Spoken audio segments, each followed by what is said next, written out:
જોઈ રહ્યા છો સંદેશ ન્યૂઝ આપની સાથે હું ભાવિની। મહત્વના સમાચારથી શરૂઆત તો ગઈકાલે બનાસકાંઠા જિલ્લાનું વિભાજન કરી વાવ થરાદ નવો જિલ્લો બનાવવામાં આવ્યો છે, જેને લઈ કહી ખુશી કહી ગમ જેવી સ્થિતિનું નિર્માણ થયું છે। થરાદ જિલ્લામાં કાંકરેજ ધાનેરા દિયોદરનો સમાવેશ કરવામાં આવતા રોષની લાગણી છવાઈ છે। તો ધાનેરા તાલુકાની માંગ છે કે તેમને બનાસકાંઠા જિલ્લામાં જ રાખવામાં આવે, તો કાંકરેજ તાલુકાને પાટણ અથવા તો બનાસકાંઠામાં સમાવેશ થાય તેવી માંગ કરે છે। કાંકરેજમાં વેપારીઓએ દુકાનો બંધ પાડી વિરોધ નોંધાવ્યો, તો દિયોદરમાં પણ વિરોધ જોવા મળ્યો હતો।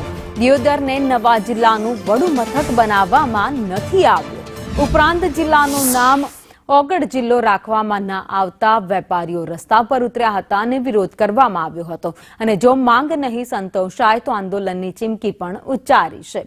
તો બનાસકાંઠાનું વિભાજન કરવામાં આવતા જ ઠેર ઠેર હવે વિરોધ જોવા મળી રહ્યો છે। તો બનાસકાંઠાના બે ભાગ થયા છે, બે ભાગમાં બનાસકાંઠા વહેંચાયું છે, પરંતુ વિરોધ જોવા મળી રહ્યો છે। વેપારીઓ અને લોકો કહી રહ્યા છે કે અમારે આ જિલ્લામાં રહેવું છે, આ જિલ્લામાં નથી રહેવું, બનાસકાંઠામાં જ રહેવું છે, ધાનેરામાં નથી રહેવું તેવી અત્યારે લોકોની માંગ છે। દુકાનો બંધ પાડીને વિરોધ કરવામાં આવ્યો। અલગ અલગ 3 દ્રશ્યો આપણને બતાવી રહ્યા છે।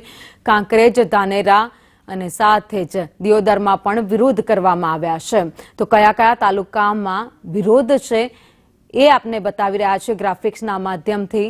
તો ધાનેરામાં પણ વિરોધ કરવામાં આવ્યો છે, કાંકરેજમાં વિરોધ કરવામાં આવ્યો છે, આ સાથે દિયોદરમાં પણ વિરોધ જોવા મળ્યો।